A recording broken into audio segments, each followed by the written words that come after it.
படிச்சிருக்கோம் delta G is equal to delta H minus T delta S அப்படின்னு படிச்சிருக்கோம்.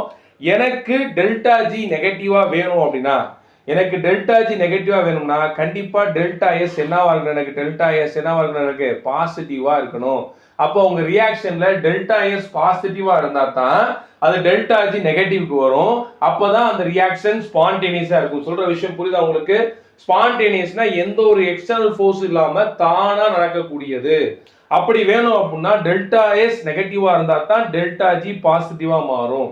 So Ellingham என்ன பண்றாரு அப்படின்னா வேரியஸ் மெட்டல் ஆக்சைடு ஃபார்மேஷன் இருக்குல்ல, அதுக்கு வந்து என்ன பண்றாருன்னா டெம்பரேச்சருக்கும் அதோடைய டெல்டா ஜிக்கு என்ன பண்றாருன்னா கிராஃப் வரைகிறாரு. இப்போ நீங்க ஸ்கிரீன்ல பாருங்க, அதுதான் வந்து பாத்தீங்கன்னா எலிங்கம் டயக்ராம். எல்லாமே மேக்ஸிமம் பாசிட்டிவ் ஸ்லோப்பா தான் இருக்கும், ஒரு சிலது மட்டும் நெகட்டிவ் ஸ்லோப்பா இருக்கும். உங்களுக்கு ஒரு எக்ஸாம்பிளுக்காக தான் நான் போர்டில் சார் ரஃபா வரைஞ்சிருக்கேன். இங்க இருக்கக்கூடிய ஒவ்வொரு லைனும் வந்து